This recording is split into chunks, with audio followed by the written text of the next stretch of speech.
Everybody's too afraid altcoins aren't going to go back to their previous all-time high. They are, and here's why.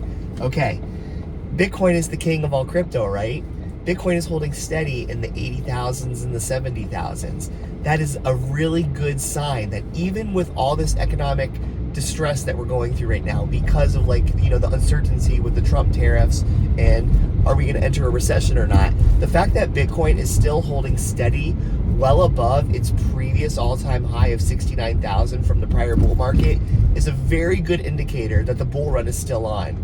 And here's another good indicator. We have XRP and ADA. These are two cryptos that are really good to look at because when Bitcoin's holding steady, these are two blue chip alts that tend to hold steady with Bitcoin, and ADA is holding steady like a champ around 80 cents. Yeah, it drops sometimes into the 70 cents, maybe into the high 60s on like a wick or something, but it still holds and it bounces. Same thing for XRP. XRP, since it did its pump earlier this year, I remember when XRP was less than $1. It is still holding well above $2. I'm just telling you right now, ADA hasn't even reached its previous all-time high of a little bit over $3. And ADA, the Cardano blockchain, is so much more functional than it was back in the prior bull run. It just got smart contracts. It didn't even really have any programs.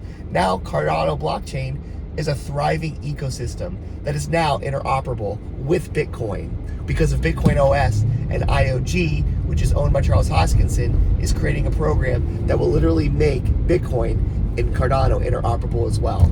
So, and we see XRP is being adopted by banks and favorable regulation and is being incorporated into SWIFT, which is like the world's financial institution. I just don't see how altcoins don't go back to their previous all-time high. At the very least, the bull market is not over.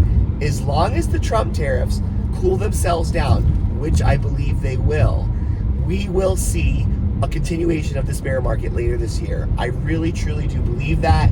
I think there's a lot of FUD out there right now, and I think a lot of it is manipulation by the media and by hedge funds or big people feeding this money because they want to scare retail and they want to scoop up the crypto. That's just a conspiracy tinfoil hat theory that I have, but you know what? We've seen it so many times in the past that I feel like this is continuing because we just saw ARK Invest invested over $80 million into Bitcoin when we're going through this turmoil. Why are they investing that much money into Bitcoin if it's going to go into another bear market? Why would you buy at these prices? It just doesn't make any sense. Michael Saylor, he is an OG, man, in the sense of like he continues to buy Bitcoin no matter what. And everybody was making fun of him in the bear market.